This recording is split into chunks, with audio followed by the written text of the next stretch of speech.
वैदिक era Indian history की timeline के अकॉर्डिंग अगर हम डिस्कस करें तो 1500 बीसी से 1000 बीसी के टाइम पीरियड को बोलते हैं ऋग्वैदिक एरा के नाम से, और 1000 बीसी से 600 बीसी के टाइम पीरियड को बोलते हैं पोस्ट वैदिक एरा के नाम से। ये जो कंप्लीट टाइम पीरियड है मींस 1500 बीसी से 600 बीसी के बीच का जो टाइम पीरियड है, इस कंप्लीट टाइम पीरियड को बोलते हैं वैदिक एरा के नाम से। वैदिक एरा को हमने डिस्कस किया। अब बात कर लेते हैं वैदिक लिटरेचर की।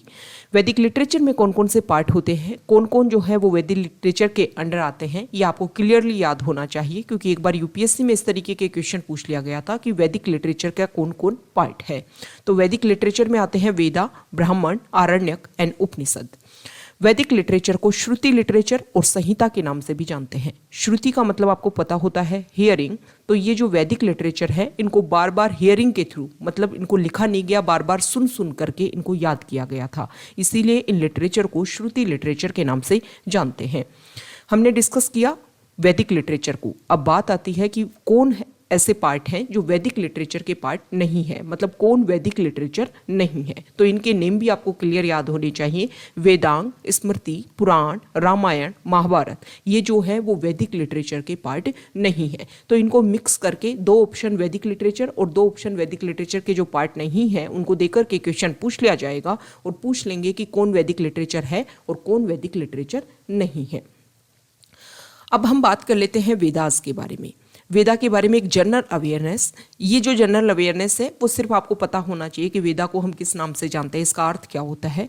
लेकिन बहुत सारे एग्जाम होते हैं जिनमें ये बेसिक क्वेश्चन पूछ लिए जाते हैं। तो आप किसी भी एग्जाम के प्रिपेयर कर रहे हो और उसमें एंशिएंट हिस्ट्री से रिलेटेड क्वेश्चन अगर पूछे जाते हैं तो आपके प्रीवियस ईयर क्वेश्चन पेपर आपको देख लेने चाहिए। उन क्वेश्चन पेपर के अकॉर्डिंग आपकी जो स्टडी है वो एक डेफिनेट वे में आगे जा सकती है। वेदा का अर्थ होता है नॉलेज, और वेदा को जिन्होंने कंपोज किया उनको बोलते हैं आर्यंस। आर्यंस का भी एक मीनिंग होता है, मीन्स एलिट और सुपीरियर। जो आर्यंस जिन्होंने वेदास को कंपोज किया उनका अर्थ होता है सुपीरियर। वेदास क्या है? वेदास परमानेंट है, वेदास ऑथेंटिक है, और वेदास अपौरुषेय है। अपौरुषेय मतलब पुरुष के द्वारा इनको रिटर्न नहीं किया गया था, पुरुष के द्वारा इनको कंपोज नहीं किया गया था। ऐसा बोलते हैं कि वेदास को डायरेक्टली गॉड ने कंपोज किया था, लेकिन गॉड ने भी कुछ अपने मीडिएटर फाइंड किए और उन मीडिएटर के थ्रू इन वैदिक मंत्रास को कंपोज किया, और उन मीडिएटर को बोलते हैं दृष्टा। ऐसा बोलते हैं कि वैदिक मंत्रास जो हैं उनको विमेन ने भी कंपोज किया था। अब आप देखिए कि उस टाइम विमेन का पार्टिसिपेशन सोसाइटी के इंपॉर्टेंट वर्क्स में कितना ज़्यादा हुआ करता था। ये चीज़ें हमें शो करती हैं कि उस टाइम सोसाइटी में मैन और विमेन के बीच में काफ़ी ज़्यादा इक्वलिटी हुआ करती थी। वो विमेन जिन्होंने वैदिक मंत्रास को कंपोज किया, उन विमेन का नाम था ऋषि। उनको ऋषि के नाम से जानते थे। हमारे यहाँ पर अगर हम बात करें तो 4 वेदास हैं, जिसमें ऋग्वेदा जो है वो ओल्डेस्ट वेदा है, सामवेदा, यजुर्वेदा और अथर्ववेदा। सामवेदा जो है इसमें सिंगिंग से रिलेटेड बताया गया है, यजुर्वेदा में यज्ञ से रिलेटेड बातें बताई गई हैं, और अथर्ववेदा में बात की गई है मेडिसिन से रिलेटेड, आयुर्वेदा से रिलेटेड। ऋग्वेद वेदास में सबसे ओल्डेस्ट है। ऋग्वेद में 10 मंडल, 1028 सूक्त और 10,600 मंत्र है। मंत्र को ऋचा के नाम से भी जानते हैं। मंडल और सूक्त को आप इस तरीके से समझ सकते हो कि मान लो कोई बुक है और उस बुक में बहुत सारे चैप्टर हैं और बहुत सारे टॉपिक के बारे में उस बुक में बात की गई है।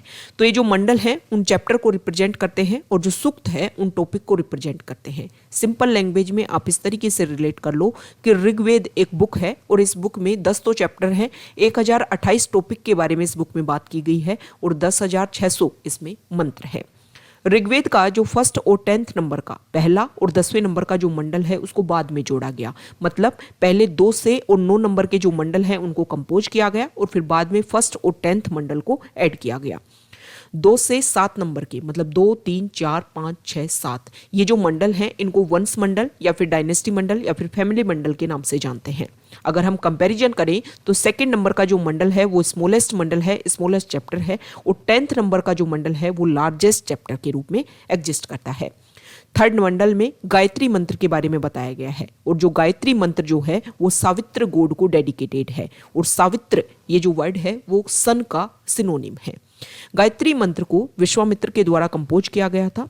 7th नंबर के मंडल में बैटल ऑफ दसरागी के बारे में बताया गया है। ये बैटल ऑफ दसरागी क्या है? ऐसा बोला जाता है। इस बैटल के बारे में ये बात बताई जाती है कि एक तरफ भरत कबीला था और दूसरी तरफ 10 राजा थे।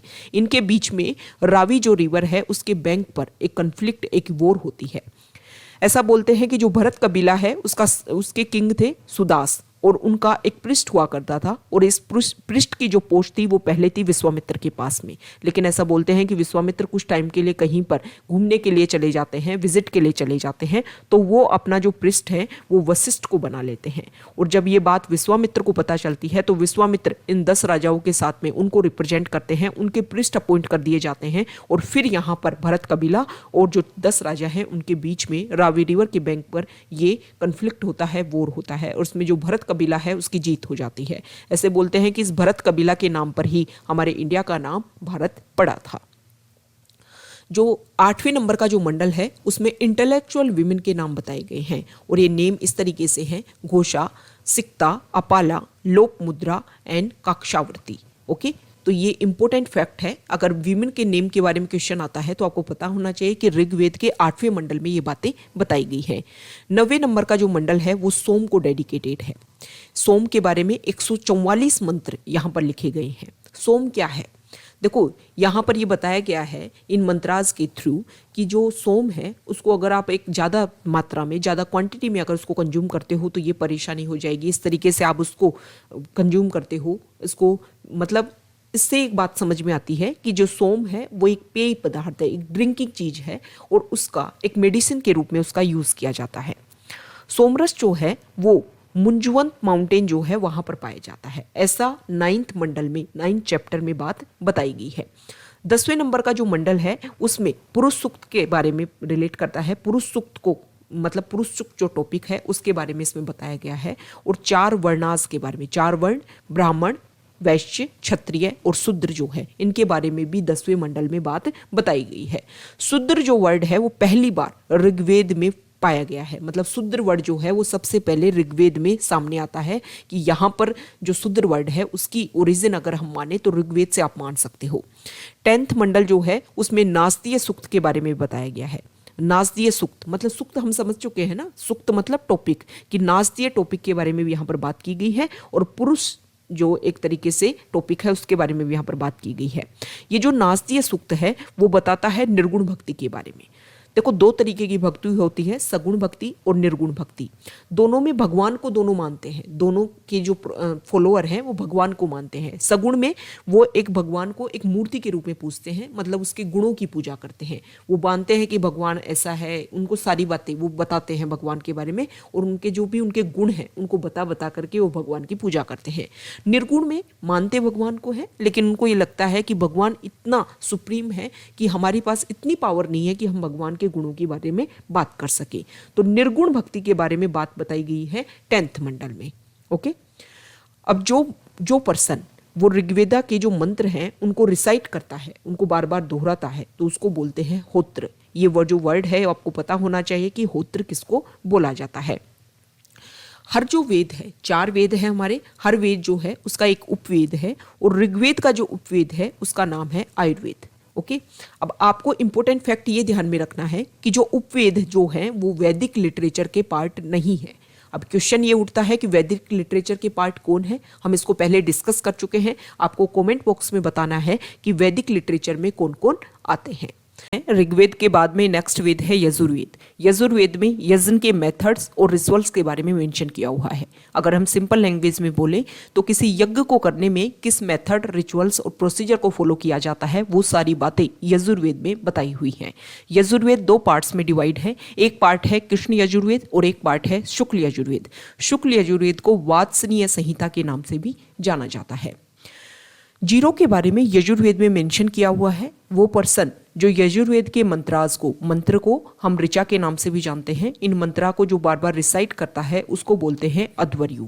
ये हर वेद के मंत्रास को जो रिसाइट करते हैं उन पर्सन को हम किस नाम से जानते हैं, ये इंपॉर्टेंट फैक्ट्स है।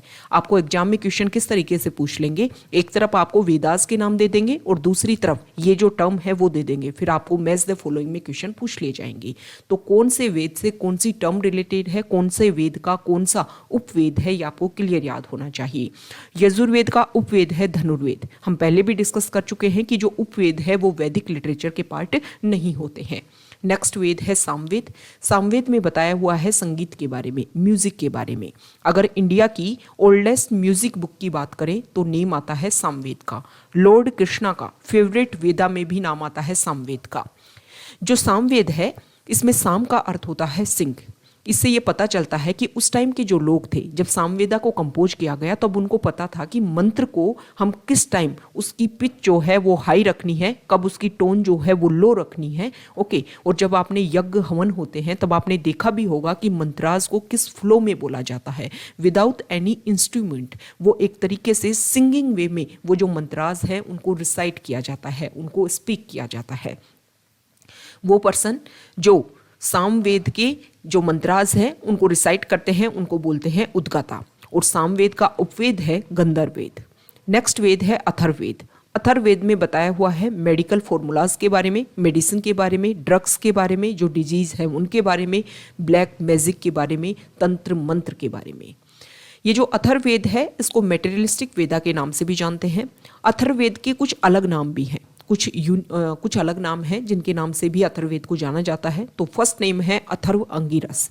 ऐसा बोलते हैं कि अथर्ववेद के जो मंत्र हैं उनको अथर्व और अंगिरस दो ऋषि थे, इन्होंने इनको कंपोज किया था और फिर इन्हीं के नाम पर इसका नाम रख दिया गया अथर्व अंगिरस। ये जो अथर्ववेद है इसमें मेडिसिन के बारे में, दवाइयों के बारे में बताया हुआ है, इसलिए इसको भेषज वेदक भी बोलते हैं। इसके अलावा इसमें अर्थ के बारे में, पृथ्वी के बारे में बात की गई है, इसलिए इसको महिवेदा भी बोलते हैं। वो पर्सन जो अथर्ववेद के मंत्रास को रिसाइट करते हैं उनको बोलते हैं ब्रह्म। और अथर्ववेद का जो उपवेद है उसका नाम है शिल्पवेद। ओके। तो ये हमने चारों जो वेद हैं उनसे रिलेटेड कंप्लीट जो फैक्ट्स हैं और कहाँ कहाँ किस तरीके से क्वेश्चंस बन सकते हैं वो सब कुछ हमने डिस्कस किया। एक नेक्स्ट टर्म है वेद त्रयी। वेद त्रयी में तीन जो स्टार्टिंग के जो वेद हैं, ऋग्वेद, यजुर्वेद और सामवेद आता है। इन तीनों को मिलाकर के बोला जाता है वेद त्रयी। इसमें अथर्ववेद नहीं आता है। और ये जो वेदास है इनको कंपाइल किया गया था कृष्णद्वैपायन वेदव्यास के द्वारा। ये इंपॉर्टेंट फैक्ट्स है, आपको ध्यान में होना चाहिए। ओके। और ये जो वेद त्रयी टर्म जो है वो भी इंपॉर्टेंट है। वेदास को कंप्लीट डिस्कस करने के बाद में अब हम डिस्कस कर लेते हैं ब्राह्मण, आरण्यक और उपनिषद के बारे में। सबसे पहले ब्राह्मण। आप ब्राह्मण को इस तरीके से समझ सकते हो कि मान लो किसी राइटर ने टफ लैंग्वेज में कोई बुक लिखी, फिर इस बुक को समझाने के लिए किसी अदर राइटर ने इसको सिंपल लैंग्वेज में लिखा। तो ये जो सिंपल लैंग्वेज में जो बुक लिखी गई उसको आप रिलेट कर सकते हो ब्राह्मण से, और जो टफ लैंग्वेज में पहले बुक लिखी गई थी उसको आप रिलेट कर सकते हो वेदास से। जब हमारे वेदास को कंपोज किया गया था तो वो काफ़ी ज़्यादा टफ थे, हर नॉर्मल इंसान के लिए उसको समझना काफ़ी ज़्यादा मुश्किल था। फिर ये कोशिश की गई कि क्यों ना वेदास को एक सिंपल लैंग्वेज में लिखा जाए ताकि वो हर इंसान को समझ में आ सके। तो ये जो सिंपल लैंग्वेज में जो वेदास लिखी गई, जो सिंप्लीफाइड वेदास जो हैं वो ही ब्राह्मण है। मतलब ब्राह्मण का फाउंडेशन तो वेदास ही है, सिर्फ वेद को सिंपल लैंग्वेज में समझाने की कोशिश की गई है। अब हर वेद का आप सभी को पता है हमारे 4 वेद हैं और 4 वेद के कोई ना कोई ब्राह्मण होंगे। तो आपको यहाँ पर याद क्या करना है, हर वेद के जो ब्राह्मण के जो नेम है वो आपको याद करने हैं। आपको क्या कर देंगे, क्वेश्चन इस तरीके से आएगा, एक तरफ वेद के नाम दे देंगे और एक तरफ जो उनके ब्राह्मण हैं वो आपसे पूछ लेंगे। फिर मैच द फॉलोइंग में क्वेश्चन आपसे पूछ लिया जाएगा। तो सबसे पहले है ऋग्वेद। ऋग्वेद के जो ब्राह्मण हैं उनका नाम है ऐत्रेय ब्राह्मण और कौशिक ब्राह्मण।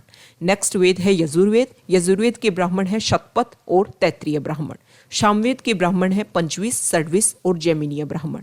और लास्ट वेद है अथर्ववेद। अथर्ववेद का ब्राह्मण है गोपथ ब्राह्मण। इसको आप एक ट्रिक से याद कर सकते हो, और ट्रिक ये है कि 1, 7, 5, 6 जैमिनी की गाय, जैमिनी की गाय।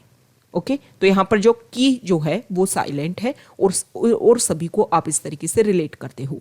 एक ए से ऐत्रेय, कैसे कौशिक की, 7 से शतपथ, तै से तैत्रीय, 5 से पंचविश, 6 से षड्विश, जैमिनी से जैमिनीय और गाय से गोपथ। बस आपको ध्यान में ये रखना है कि जो सीरीज है वेदास की वो ट्रांसफर नहीं होनी चाहिए, नहीं तो आपकी जो ट्रिक है वो काम नहीं करेगी। ओके। तो इस तरीके से आप ब्राह्मण को याद कर सकते हो। ये जो ब्राह्मण लिटरेचर है इनको वर्स स्टाइल में लिखा गया था, मतलब पैराग्राफ स्टाइल में इनको लिखा गया था। नेक्स्ट हमारा जो वैदिक लिटरेचर का पार्ट है वो है आरण्यक लिटरेचर। आरण्य का मतलब होता है फॉरेस्ट। ऐसा लिटरेचर जो जंगल में लिखा गया हो, फॉरेस्ट में लिखा गया हो, उसको बोलते हैं आरण्यक लिटरेचर। जिस तरीके से हर वेदास के कोई ना कोई ब्राह्मण है, उसी तरीके से हर वेदास के कोई ना कोई आरण्यक है। सिर्फ आपको ये ध्यान में रखना है कि 4th नंबर का जो वेद है अथर्ववेद, उसका कोई भी आरण्यक नहीं है। जो फर्स्ट वेद है हमारा ऋग्वेद के सेम आरण्यक हैं ऐत्रेय और कौशितकी। जिस तरीके से इनके ब्राह्मण हैं वैसे ही इनके आरण्यक हैं ऐत्रेय कौशितकी। जो हमारा यजुर्वेद है उसके 3 आरण्यक हैं। एक तो उनका है जो हमने यहाँ पे डिस्कस किया तैत्तिरीय, उसके बाद में है मृत्यनिका और एक है बृहद। नेक्स्ट है सामवेद का केवल एक ही आरण्यक है और उसका नाम है तालावकार। और जो अथर्ववेद है इसका कोई भी आरण्यक नहीं है।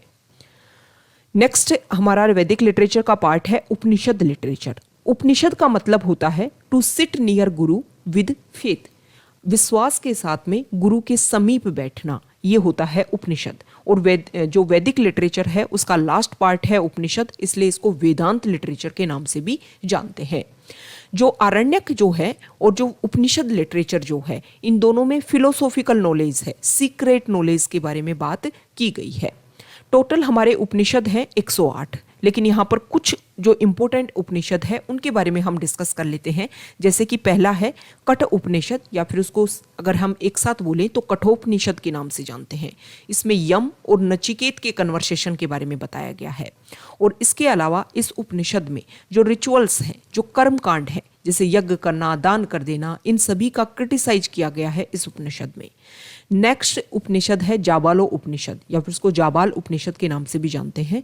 इसमें 4 आश्रम जो होते हैं उनके बारे में बताया गया है। तो आपका क्वेश्चन ये है कि जो 4 आश्रम होते हैं उनके बारे में आपको कमेंट में बताना है। नेक्स्ट उपनिषद है छांदोग्य उपनिषद।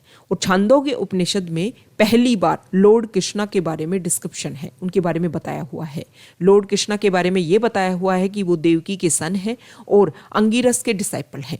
इसके अलावा जो पंचशील का प्रिंसिपल हम जो हमारी डिप्लोमेटिक पॉलिसी है उसमें फॉलो करते हैं, उसके बारे में भी, उसको भी यहीं से जो छांदोग्य उपनिषद है उसी से उठाया गया है। तो इस तरीके के क्वेश्चन आ जाते हैं कि जैसे अब नेक्स्ट जो उपनिषद हम पढ़ेंगे उसमें भी क्वेश्चन है कि सत्यमेव जयते किसी उपनिषद से लिया गया, तो पूछ लेंगे कि कौन से उपनिषद से ये क्वेश्चन। तो पंचशील का जो प्रिंसिपल है वो कौन से उपनिषद से लिया गया है, तो आपको पता होना चाहिए। नेक्स्ट उपनिषद है वृहद आरण्यक उपनिषद। ये 108 उपनिषद जो हैं उनमें सबसे लॉन्गेस्ट उपनिषद है और इसमें गार्गी और याज्ञवल्क्य के कन्वर्सेशन के बारे में बताया गया है। नेक्स्ट उपनिषद है मुंडोक उपनिषद।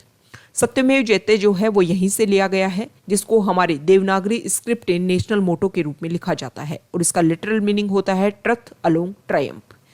नेक्स्ट तैत्तिरीय उपनिषद। और हमारे बुद्धिज्म जो रिलीजन है उसमें जो 8 फोल्ड पाथ फॉलो किया जाता है उसको यहीं से लिया गया है। मतलब जो अष्टांगिक जो मार्ग है उसको तैत्तिरीय उपनिषद से लिया गया है। तो ये वैदिक लिटरेचर से रिलेटेड कंप्लीट हमने चारों जो पार्ट हैं उनके बारे में डिस्कस कर लिया है। नेक्स्ट एक इंपॉर्टेंट टर्म है 108 उपनिषद, भगवत गीता और ब्रह्मसूत्र। इन तीनों को मिलाकर के एक इंपॉर्टेंट वर्ड है, उसका नाम है प्रस्थानत्रयी। मतलब इन तीनों को प्रस्थानत्रयी के नाम से जानते हैं। ये ब्रह्मसूत्र क्या होता है? ब्रह्मसूत्र 108 उपनिषद की जो समरी है उसको बोलते हैं ब्रह्मसूत्र हैं। तो वैदिक लिटरेचर को कंप्लीट डिस्कस करने के बाद में अब हम डिस्कस करेंगे वेदांग, पुराण और स्मृति के बारे में। जिस तरीके से वेदास को सिंपल लैंग्वेज में समझने के लिए ब्राह्मण को कंपोज किया गया था, सेम उसी तरीके से कंप्लीट वैदिक लिटरेचर को अंडरस्टैंड करने के लिए वेदांग को कंपोज किया गया। वैदिक लिटरेचर में क्या क्या आता है? वेदास, ब्राह्मण, आरण्यक और उपनिषद। ये इंपॉर्टेंट फैक्ट है, आपको ध्यान में रखना है। वेदांग की संख्या है 6। फर्स्ट वेदांग शिक्षा में बताया गया है फोनेटिक्स के बारे में कि किसी का प्रोनाउंसिएशन किस तरीके से करना है, इसके बारे में शिक्षा वेदांग में कंप्लीट इंफॉर्मेशन दी हुई है और इसके लिए एक बुक कंपोज की गई, बुक का नेम है प्रातिसाख्य। नेक्स्ट वेदांग है निरुक्त में कुछ आर्केक वर्ड होते हैं जिनको निघंटू वर्ड्स भी बोलते हैं, कुछ टफ वर्ड्स होते हैं, उनकी एक्सप्लेनेशन इन्फॉर्मेशन निरुक्त वेदांग में दी हुई है और इसको कंपोज किया गया था यास्क के द्वारा। नेक्स्ट वेदांग है कल्प। कल्प में जो रिचुअल्स होती हैं उनको लेकर के कुछ इंस्ट्रक्शंस होते हैं, उसके बारे में कल्प वेदांग में बताया गया है। नेक्स्ट ज्योतिष। ज्योतिष को जो ज्योतिष वेदांग है इसको कंपोज किया गया था लगध मुनि के द्वारा।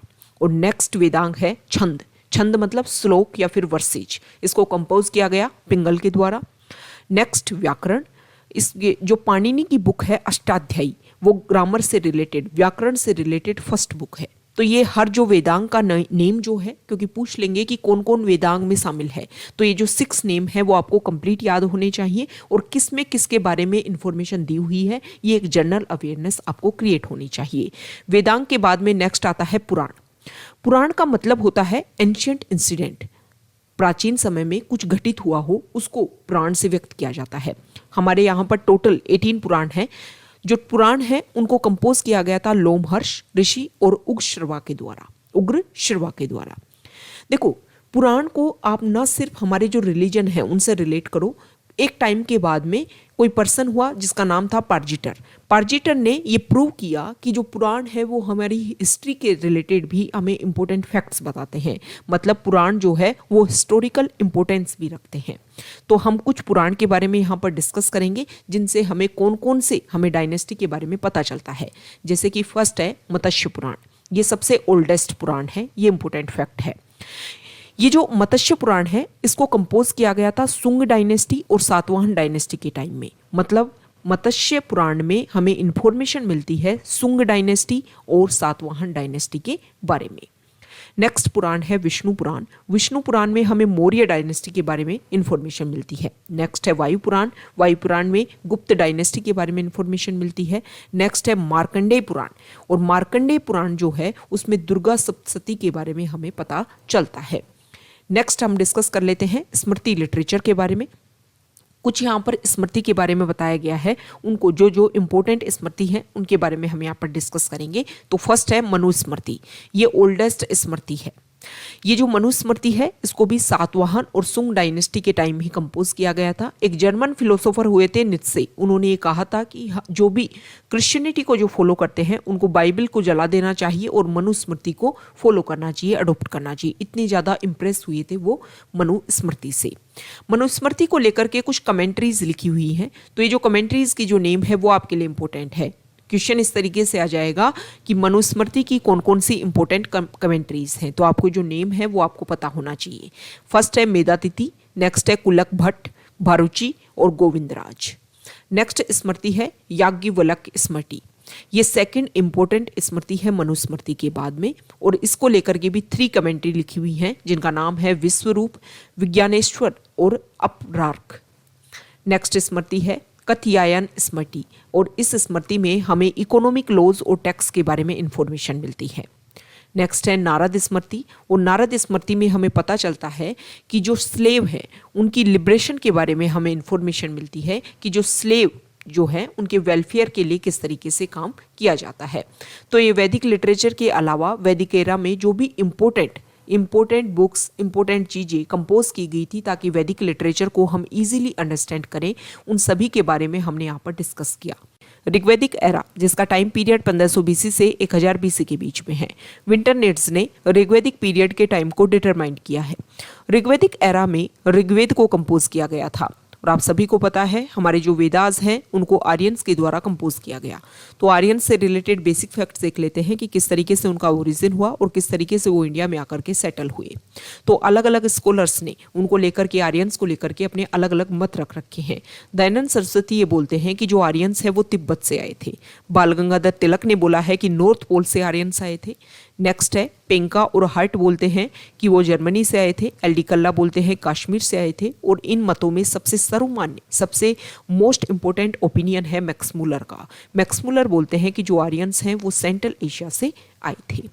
हमें एक इंस्क्रिप्शन मिलता है, और ये जो इंस्क्रिप्शन है वो टर्की कंट्री से हमें मिलता है, और 1400 BC का इंस्क्रिप्शन है बोरगागजोई इंस्क्रिप्शन। इसमें हमें कुछ गॉड के, भगवान के कुछ नाम मिलते हैं, जैसे कि अग्नि, वरुण, इंद्र। इससे हमें पता चलता है कि उस टाइम में भी जो सनातन धर्म है वो काफ़ी जियोग्राफिकल पॉइंट ऑफ व्यू से अगर हम देखें तो काफ़ी डिस्टेंट एरिया में एक्सपेंडेड था। आर्यंस इंडिया में आकर के, मतलब जो इंडिया वाला जो भूभाग है वहाँ पर आकर के सबसे पहले जो सप्त सिंधु वाला जो रीजन है वहाँ पर सेटल हो गए। सप्त सिंधु रीजन कौन सा है? इंडस रिवर और उसकी जो 5 इंपॉर्टेंट ट्रिब्यूटरीज हैं, इसके अलावा जो सरस्वती रिवर है, इस तरीके से मिला करके ये 7 रिवर हो गई और इस एरिया में आकर के ये जो आर्यंस है वो शुरुआत में सेटल हो जाते हैं। आर्यंस के लिए जो इंडस रिवर है वो काफ़ी most useful, most important river होती है। इसके अलावा जो सरस्वती रिवर है उनकी मोस्ट होली रिवर थी। सरस्वती रिवर को नदी सूक्त में नदी तमा के नाम से भी जानते हैं और नदी तमा का मतलब होता है मदर ऑफ ऑल रिवर्स। जो इंडस रिवर है उसकी जो इम्पोर्टेंट ट्रिब्यूटरीज हैं उनको ऋग्वेद में मेंशन किया गया है। तो जो प्रेजेंट टाइम में जो इम्पोर्टेंट ट्रिब्यूटरीज हैं इंडस रिवर की, उनके एंशियंट टाइम में कुछ अलग नेम थे। तो ये दोनों आपको कंपैरिजन के साथ में स्टडी करना है। जैसे कि जो प्रेजेंट टाइम में झेलम रिवर है उसको एंशियंट टाइम में वितस्ता के नाम से जानते थे, चेनाब को अस्किनी के नाम से, सतलुज को शातुद्री के नाम से, रावी को पुरुषणी के नाम से और ब्यास या फिर ब्यास जो रिवर है उसको विपासा या विपास के नाम से जानते थे। तो ये जो नेम है आपको ध्यान में रखना है। एग्जाम में क्वेश्चन इस तरीके से आ जाएगा कि एक तरफ आपको एंशिएंट नेम दे देंगे रिवर के और एक तरफ दे देंगे मॉडर्न नेम, और दोनों को मैच द फॉलोइंग में क्वेश्चन पूछ लिया जाएगा। ऋग्वेदा में जो हिमालय है उसको मुजवंत माउंटेन के नाम से जानते हैं और अफगानिस्तान की 4 इंपोर्टेंट रिवर हैं, उनके नेम भी ऋग्वेदा में मिलते हैं। तो इन रिवर के नेम हम देख लेते हैं। जो गोमती रिवर है प्रेजेंट टाइम में उसको गुमाल के नाम से, कुर्रम को कुर्मू के नाम से, स्वात को स्वस्तु के नाम से और काबुल को कुबा के नाम से जानते थे अफगानिस्तान में। ये जो आर्यंस इंडिया में आए, जो इंडिया में आकर के सप्त सिंधु वाला जो रीजन है वहाँ पर सेटल हुए, उनके लिए गंगा यमुना सरयू वाला जो रीजन है वो ज़्यादा इंपॉर्टेंट नहीं था। इस बात का हमें पता ऋग्वेद से चलता है कि ऋग्वेद में गंगा और सरयू जो रिवर है उनका केवल एक बार मेंशन है और यमुना रिवर का 3 टाइम्स मेंशन है। मतलब ये जो एरिया है वो ज़्यादा इंपॉर्टेंट उनके लिए नहीं था। अब हम देख लेते हैं कि आर्यंस की पॉलिटिकल कंडीशन कैसी थी, उनका जो राज्य था वो किस तरीके से गवर्न होता था, उनकी जो आर्मी है वो किस तरीके से बनती थी, कौन कौन लोग होते थे कि वहाँ के जो राज्य को, स्टेट को चलाने के लिए होते थे। तो जो ऋग्वेदिक आर्यंस थे वो नोमैडिक थे, मतलब एक जगह पर एक स्थायी, एक परमानेंट उनका कहीं राज्य नहीं था, वो घूमते रहते थे एक जगह से दूसरी जगह पर। ट्राइबल कल्चर को, जो जनजातीय वाला जो कल्चर है उसको फॉलो करते थे और उनका कोई रीजन बेस्ड एम्पायर नहीं था, मतलब एक तरीके से परमानेंट कोई उनका एम्पायर नहीं था। शुरुआत में अगर हम बात करें तो शुरुआती समय में जो आर्यंस थे उनके जो किंग थे वो इलेक्ट होते थे, मतलब इलेक्ट होकर के राजा बनाया जाता था। उनकी जो नोमैडिक जो कल्चर था, उनका जो कबीला था उसका इलेक्टेड किंग होता था। लेकिन टाइम के साथ में ये जो पोस्ट है वो हेरिडिटी होती गई, मतलब राजा का बेटा ही यहाँ पर राजा बनने लग गया। जो किंग की जो पोस्ट थी वो आर्यंस में ज़्यादा ग्लोरियस नहीं थी। ऐसा नहीं था कि बहुत इंपॉर्टेंट था, वहाँ तक पहुँचना बहुत लोगों का सपना, ऐसा कुछ नहीं था। जो किंग थे आर्यंस के टाइम में उसको गोप या फिर गोप्ता के नाम से जानते थे। और उस टाइम में जो ज़्यादातर बैटल, जैसे प्रेजेंट टाइम में अगर हम देखें तो एक कंट्री दूसरे कंट्री के ऊपर अटैक करता है ताकि उसके टेरिटरी को अपने अंडर कर सके, लेकिन उस टाइम में बैटल्स, आर्यंस के टाइम में बैटल हुआ करती थी कैटल्स के लिए, एनिमल्स के लिए। ये आपको इंपॉर्टेंट फैक्ट है, ये आपको ध्यान में रखना है, मतलब जानवरों के लिए उस टाइम युद्ध हुआ करते थे। अब जो राजा हुआ करता था उसको सपोर्ट करने के लिए कोई मिनिस्ट्री होते होंगे, कुछ मिनिस्टर्स होते थे, तो उन मिनिस्टर्स को रत्निन के नाम से जाते थे और इन रत्निन की संख्या होती थी 12। जो मेन मिनिस्टर्स हैं उनके नाम है पुरोहित, युवराज और सेनानी, और इन तीनों को कंप्लीटली एक नाम से जानते थे, मंत्री। ओके, नेक्स्ट है सुत। सुत जो होता था वो चैरियट आर्मी, मतलब रथों की जो आर्मी होती थी उसका हेड होता था। पालागल जो है वो किंग का फ्रेंड या फिर मैसेंजर, दूत हुआ करता था। भागाध्वज होता था रेवेन्यू ऑफिसर, मतलब कर को लेकर के, कर को इकट्ठा करना और उसको इकट्ठे करने का, कलेक्ट करने वाला जो ऑफिसर होता था उसको बोलते थे भागाध्वज। नेक्स्ट है वजपति। वजपति जो है वो पाश्चर, मतलब चारागाह भूमि जो है, गोचर भूमि जो है उसका हेड हुआ करता था। एक होता था स्पाई जिसको स्पष्ट के नाम से जानते थे, और राजा को जो गिफ्ट दिया जाता था उसको बाली बोलते थे। और जो वहाँ का जज होता था आर्यंस कबीला में, आर्यंस का जो नोमैडिक जो उनकी लाइफ होती थी उसमें, उसको बोलते थे प्रश्न विनाक। अब राजा को सपोर्ट करने के लिए 3 कमिटीज होती थी। जो फर्स्ट इंपोर्टेंट कमेटी जिसको विदत के नाम से जानते थे, विदत होती थी फर्स्ट कमेटी, और ये ओल्डेस्ट ऑर्गेनाइजेशन होती थी आर्यंस की ओल्डेस्ट ऑर्गेनाइजेशन विदत होती थी। और ये क्या करती थी इस कमेटी कि जो भी लूट करके जो भी मनी लाया जाता था उसको डिस्ट्रीब्यूट करने का काम करती थी। नेक्स्ट इंपोर्टेंट कमेटी होती थी सभा में एलिट और सीनियर पीपल आते थे। सीनियर पीपल का और जो एलिट पर्सन जो है, मतलब जो एक तरीके से एज्ड पर्सन है, जिनको एक्सपीरियंस है, उनका ग्रुप यहाँ पर हुआ करता था। और जो सभा है वो ऋग्वेद में जिसको 8 बार मेंशन किया गया है। जैसे कि प्रेजेंट टाइम में हमारी राज्यसभा होती है, वहाँ पर जो भी लोग होते हैं वो डायरेक्टली इलेक्टेड नहीं होते पर्सन्स के थ्रू, लेकिन हमारे एलिट सोसाइटी के जो एलिट पर्सन जिनकी जरूरत है हमारी कंट्री को चलाने के लिए, उनको यहाँ पर नॉमिनेट किया जाता है। नेक्स्ट कमेटी होती थी समिति। यहाँ पर group of common representative of public के द्वारा जो रिप्रेजेंटेटिव होते थे, पब्लिक को जो लोग रिप्रेजेंट करते थे वो समिति में आते थे। और जो समिति का जो हेड होता था उसको बोलते थे ईशान। जैसे कि प्रेजेंट टाइम में लोकसभा स्पीकर होता है, उस टाइम में जो वहाँ की समिति का स्पीकर होता था उसको ईशान बोलते थे। और समिति को 9 टाइम्स ऋग्वेदा में मेंशन किया गया है। अब यहाँ पर कुछ इंपॉर्टेंट वर्ड्स हैं, उनके जो हेड हुआ करते थे और प्रेजेंट टाइम में उसका कंपैरिजन करेंगे। जैसे कि उस टाइम में एक वर्ड हुआ करता था जन जो है वो लार्जेस्ट यूनिट होती थी। मतलब कोई भौगोलिक कोई जियोग्राफिकल एरिया है तो उसमें जो सबसे बड़ा पार्ट होता था जो उसको बोलते थे जन। जैसे कि प्रेजेंट टाइम में कंट्री देश होता है और उसका हेड होता था गोप। उसके बाद में इसके छोटे छोटे पार्ट होते थे विस, उनको बोलते थे डिस्ट्रिक्ट। जैसे प्रेजेंट टाइम में हमारे जिले होते हैं, किसी राज्य में जिले होते हैं और उनका हेड होता था विस्पति। अब ये जो विश है इसके भी छोटे छोटे पार्ट होते थे और इनको बोलते थे उस टाइम में ग्राम, और इसका जो हेड होता था वो ग्रामीण, जैसे कि प्रेजेंट टाइम में विलेज। और फिर इनमें भी छोटे छोटे पार्ट, छोटे छोटे परिवार रहते थे, जैसे कि कुल का हेड होता था कुलुप, जैसे कि प्रेजेंट टाइम में फैमिली। इकोनॉमिक कंडीशन, ऋग्वेदिक आर्यंस की जो इकोनॉमी थी वो एनिमल हस्बेंड्री बेस्ड थी। उस टाइम के फेवरेट एनिमल थे काऊ एंड हॉर्स। आर्यंस जो थे वो एग्रीकल्चर के ऊपर ज़्यादा फोकस नहीं करते थे और इस बात का पता हमें इससे चलता है कि जो ऋग्वेद है उसमें एग्रीकल्चर वर्ड को सिर्फ 24 टाइम्स ही मेंशन किया हुआ है। अगर हम मेन ऋग्वेद की बात करें तो उसमें केवल 3 बार एग्रीकल्चर वर्ड का यूज़ किया हुआ है। 21 टाइम्स तो बाद में लेटर ऐड किया है जिसको शेपक बोलते हैं।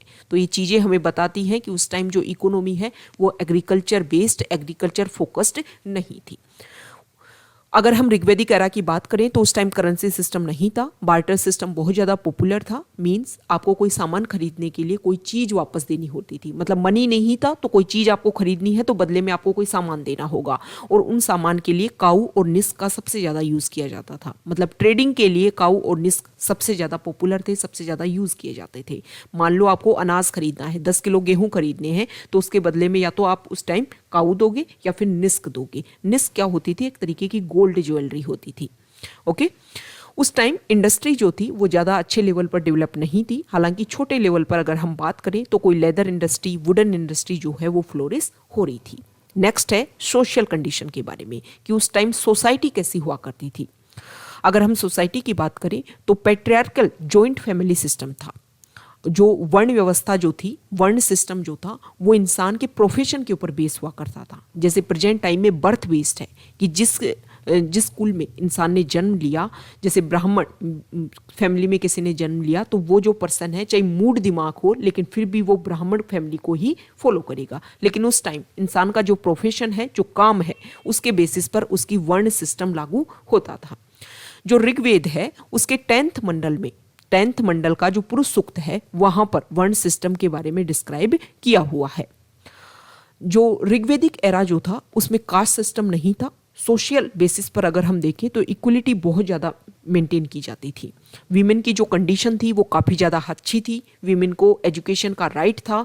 घोषा, शिक्ता, अपाला, लोप मुद्रा ये जो थी वो उस टाइम की काफ़ी इंटेलेक्चुअल वीमेन थी।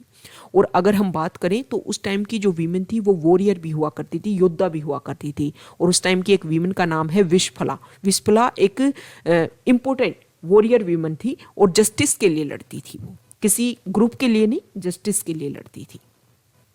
अगर हम बात करें तो उस टाइम की सोसाइटी में, ऋग्वेदिक एरा की सोसाइटी में डाउरी सिस्टम नहीं था। हालांकि शादी के टाइम में कुछ गिफ्ट दिए जाते थे और उन गिफ्ट को वहतु बोलते थे। चाइल्ड मैरिज का कोई एग्जाम्पल नहीं मिलता है हमें उस टाइम का। विडो रीमैरिज उस टाइम होती थी। और इसके अलावा नियो कस्टम भी उस टाइम एग्जिस्ट करती थी। नियो कस्टम क्या होती है कि मान लो कोई जो औरत जो है वो बच्चे के लिए किसी पुरुष के साथ में रहती है, उसको नियो कस्टम बोलते हैं। मतलब शादी नहीं करना, लेकिन अगर आपको संतान प्राप्ति के लिए आपका जो प्रोसीजर है उसके लिए अगर आप किसी पुरुष के साथ रहते हो तो उसको बोलते हैं नियो कस्टम। जैसे कि महाभारत में जो पांडव हैं, 5 पांडव जो हैं, उनका ऐसे बोलते हैं कि उनका जो ओरिजिन है उनका इसी तरीके से हुआ था। नियोग जो कस्टम है वो उस टाइम फॉलो की गई थी। अच्छा, जो ऋग्वैदिक एरा में जो वीमेन जो थी वो स्टडी के लिए, अगर वो चाहती थी कि उनको पढ़ना ही है, एजुकेशन के ऊपर ही फोकस करना है, तो एजुकेशन के लिए अगर कोई वीमेन ये बोल दे कि मुझे पढ़ना ही है, मुझे शादी नहीं करनी, तो ऐसी वीमेन को बोलते थे अमाजू। इसके अलावा जो वीमेन है उनको मैन के साथ में इक्वली ट्रीट किया जाता था, मतलब सोसाइटी का एक इक्वल पार्ट उनको माना जाता था। इंटरकास्ट मैरिज उस टाइम हुआ करती थी। और जो ऋग्वेद है उसमें स्लेवरी के बारे में भी, मतलब दासता के बारे में भी मेंशन किया हुआ है। जो आर्यंस लोग थे वो काफ़ी ज़्यादा इंटेलिजेंट और काफ़ी ज़्यादा वॉरियर लोग थे। लेकिन अगर हम बात करें कि वीमेंस को उस टाइम पॉलिटिकल राइट्स थे या फिर राइट्स ऑफ प्रॉपर्टी हुआ करती थी, तो इस तरीके के कोई भी हमें जो ट्रेसेस हैं वो नहीं मिलते हैं। इससे शो होता है कि उस टाइम जो वीमेन हैं उनको पॉलिटिकल राइट्स और राइट्स ऑफ प्रॉपर्टी नहीं हुआ करते थे। नेक्स्ट बात आती है रिलीजियस कंडीशन की। तो जो आर्यंस जो थे, ऋग्वैदिक आर्यंस जो थे, वो इस नेचर की जो भी पावर है उसको कंसीडर करते थे एज ए गॉड और उसकी फिर वो पूजा करते थे। ओके, पॉलीथिज्म, बहुत सारे भगवानों को वो मानते थे और उनकी पूजा किया करते थे। इसके अलावा हीनोथिज्म भी था। हीनोथिज्म क्या होता है, ये जो कंसेप्ट है वो जर्मन फिलोसोफर मैक्स मूलर के द्वारा दिया हुआ है। इसके अकॉर्डिंग जो ऋग्वैदिक आर्यंस थे वो किसी डे स्पेसिफिक में किसी स्पेशल देवता की पूजा करते, फिर दूसरे दिन वो जो देवता है वो तो उसकी जो इम्पोर्टेंस है वो कम हो जाती और फिर किसी और देवता की पूजा करते। जैसे कि आज आप करंट पर्सपेक्टिव में आप इसको रिलेट कर लो कि जैसे मंडे को ज़्यादातर जो लोग हैं वो गॉड शिवा की पूजा करते हैं, फिर ट्यूसडे को जो गॉड शिवा जो है इम्पोर्टेंट तो है, लेकिन हनुमान जी की तुलना में, हनुमान जी के कंपैरिजन में वो लेस इंपॉर्टेंट हो गई, क्योंकि मंगलवार को हनुमान जी की पूजा ज़्यादा की जाती है। तो इस तरीके से सर्कमस्टेंसेस बेसिस पर, टाइम के बेसिस पर वो क्या करते थे, किसी एक भगवान को एक दिन के लिए स्पेशल पूजा करते, फिर दूसरे दिन उसकी इंपॉर्टेंस कम, किसी और भगवान को ज़्यादा पूजा करते थे। तो इसको, ये जो सिद्धांत है, ये जो प्रिंसिपल है, इसको बोलते हैं हीनोथिज्म, और उस टाइम हीनोथिज्म मौजूद था। नेक्स्ट है मोनोथिज्म। उस टाइम के जो लोग हैं वो एक गॉड में भी जो एग्जिस्टेंस है उसमें भी बिलीव करते थे। निर्गुण भक्ति भी उस टाइम थी। निर्गुण भक्ति मतलब भगवान को मानते थे, लेकिन उसकी गुणों की व्याख्या करने की, जब इंसान ये बोल दे कि हम में इतनी पावर नहीं है कि हम भगवान के जो गुण हैं, उनके जो वर्च्यू हैं, उनको एक्सप्लेन कर सकें, मतलब गॉड एग्जिस्ट करता है लेकिन उसकी गुणों की व्याख्या करने की हमारे अंदर पावर नहीं है, उसको बोलते हैं निर्गुण भक्ति। तो ये उसमें भी बिलीव करते थे। अब उस टाइम के जो भगवान हैं, उस टाइम के जो गॉड थे, उनके बारे में हम देख लेते हैं। तो फर्स्ट है घोष। घोष जो है वो ओल्डेस्ट गॉड उस टाइम के हुआ करते थे। इंद्र जो है वो सबसे इंपॉर्टेंट, ऋग्वैदिक एरा के जितने भी गॉड हैं, जितने भी भगवान हैं, उसमें सबसे इंपॉर्टेंट गॉड की अगर हम बात करें तो वो हैं Indra. Second most important God है अग्नि, ऋग्वैदिक एरा के। और जो अग्नि है इसको एज ए ह्यूमन और गॉड के बीच में मीडिएटर का रूप में इसको माना जाता है। आज भी प्रेजेंट टाइम में आप यज्ञ करते हो और यज्ञ में आप आहुति देते हो, आप यज्ञ में आहुति देते हो मतलब अग्नि में आप आहुति देते हो, तो एक तरीके से माना जाता है कि ये भगवान को समर्पित हो रही है जो भी हम आहुति दे रहे हैं। तो एक तरीके से अग्नि जो है वो मीडिएटर का रोल प्ले करती है ह्यूमन और गॉड के बीच में। नेक्स्ट गॉड है वरुण। ये थर्ड इंपॉर्टेंट गॉड थे ऋग्वैदिक एरा के। ओके, और नेक्स्ट है ऋत। ऋत क्या होता था कि ऋग्वेद में जो एथिकल, मोरल और फिजिकल सिस्टम था उस टाइम के संसार का, उसको बोलते थे ऋत। नेक्स्ट गॉड है पुषाण। जो पुषाण गॉड है उनको एनिमल्स का गॉड। अभी हमने जब इकोनॉमिक कंडीशन देखी तो हमने फोकस किया कि उस टाइम जो एनिमल है उसके ऊपर बहुत ज़्यादा फोकस हुआ करते थे लोग। ओके, तो ये चीज़ शो करती है कि उनकी उस टाइम एनिमल्स के भगवान भी थे जिनको पुषाण बोलते हैं।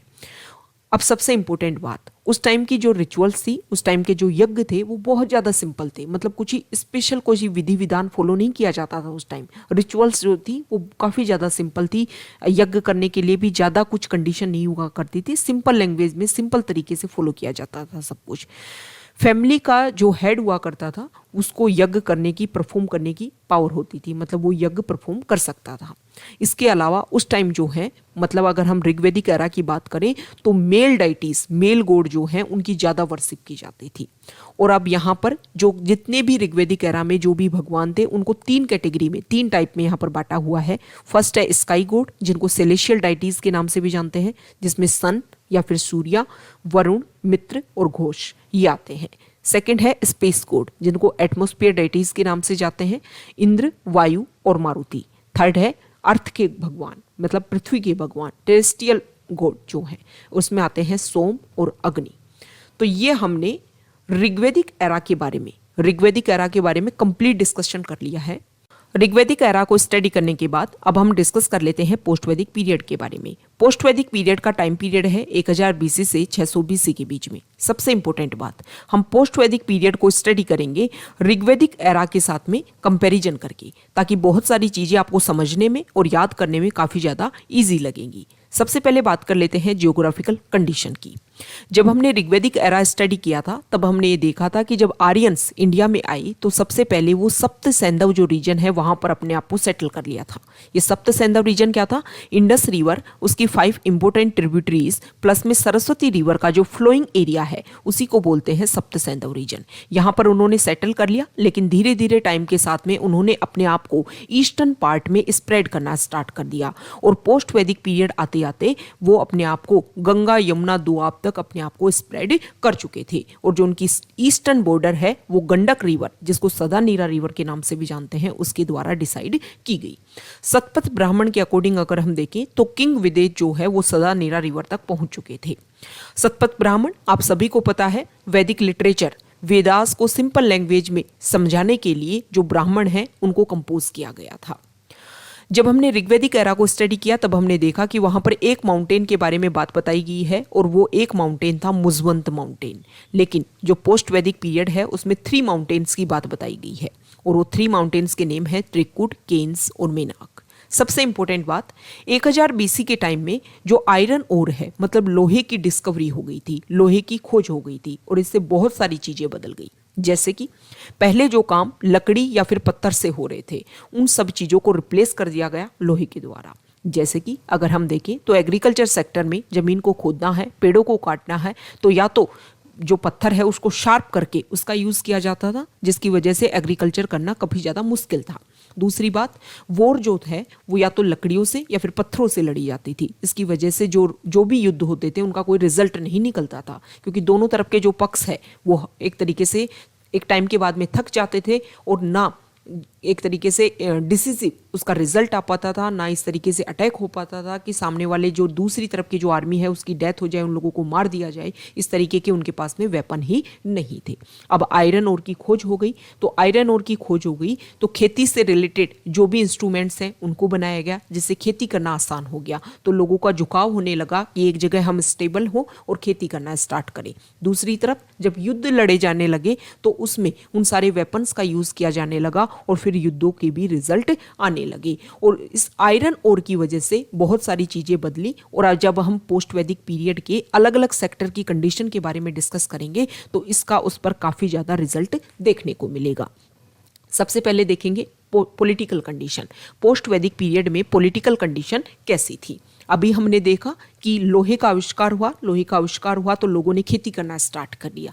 अब लोग एग्रीकल्चर करेंगे तो एक जगह लोग सेटल होना स्टार्ट हो गए।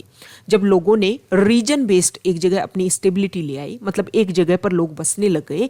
जबकि हमने ऋग्वेदिक एरा में ये देखा था कि जो आर्यंस थे वो नोमैडिक थे, मतलब एक जगह से दूसरी जगह पर घूमते थे। ज्यादातर उनके जो वॉर होते थे वो कैटल मतलब पशुओं के लिए होते थे। लेकिन अब पोस्ट वैदिक एरा में, पोस्ट वैदिक पीरियड में लोग एक जगह स्टेबल होने लग गए, एग्रीकल्चर करने लग गए। दूसरा, जब एक जगह रहने लग गए तो उस एरिया को सुरक्षित करने के लिए उनको एक राजा की जरूरत पड़ने लग गई।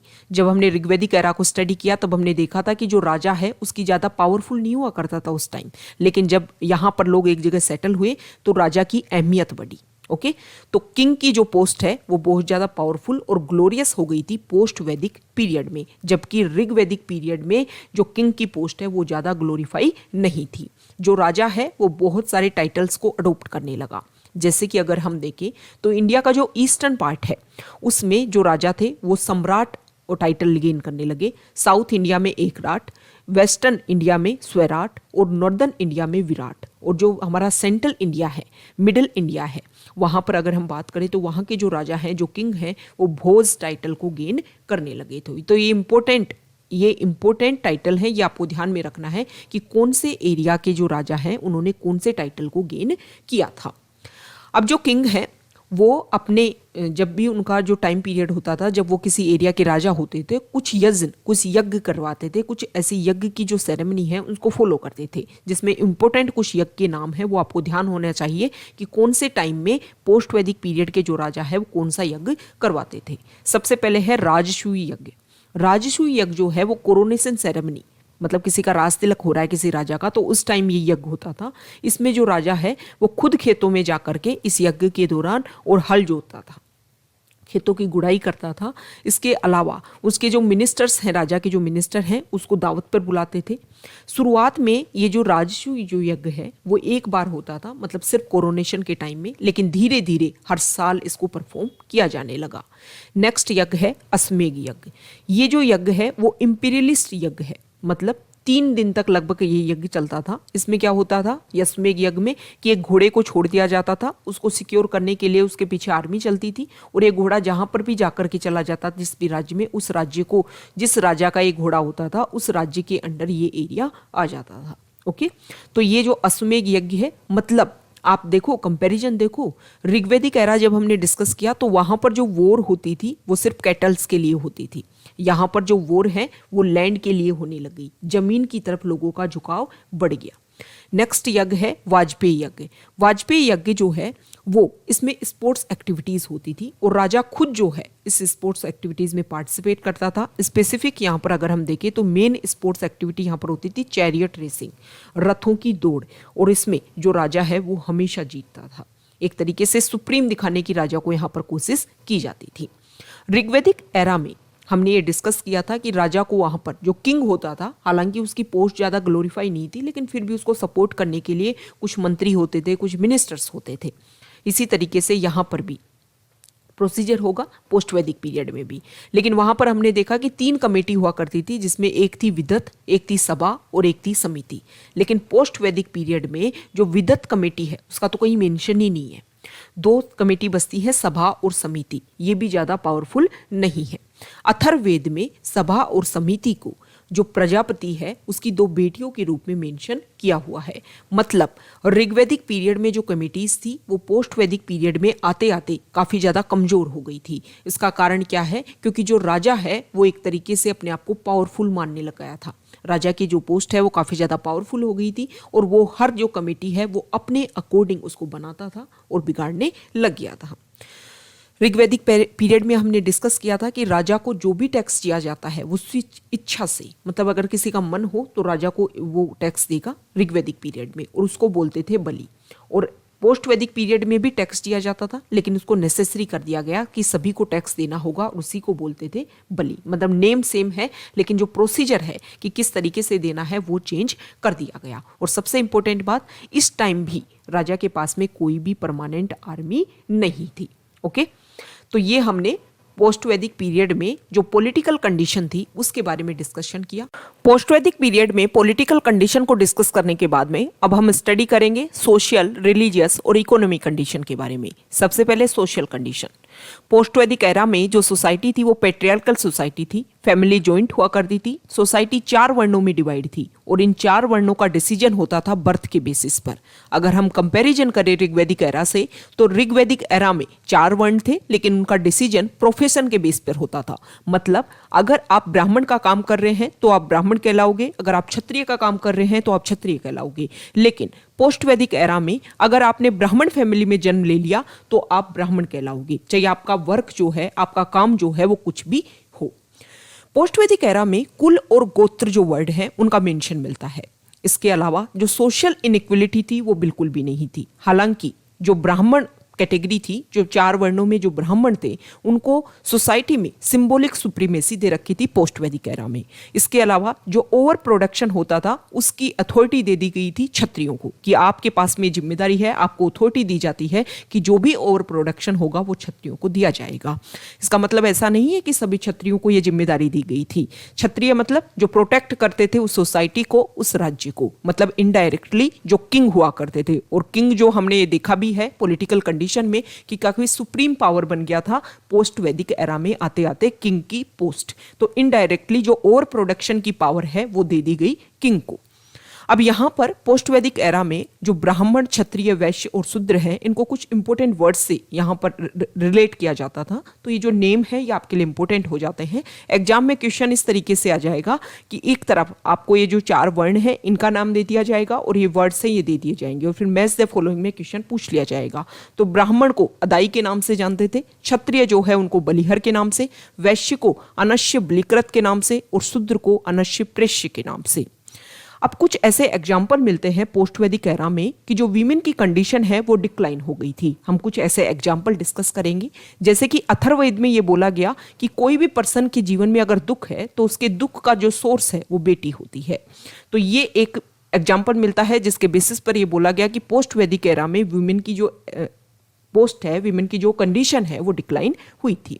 नेक्स्ट एग्जांपल है मैत्रायणी जो संहिता है, वहां पर ये बोला गया है कि वीमेन जो है वो अल्कोहल और गैम्बलिंग की तरह ही एक बुराई है।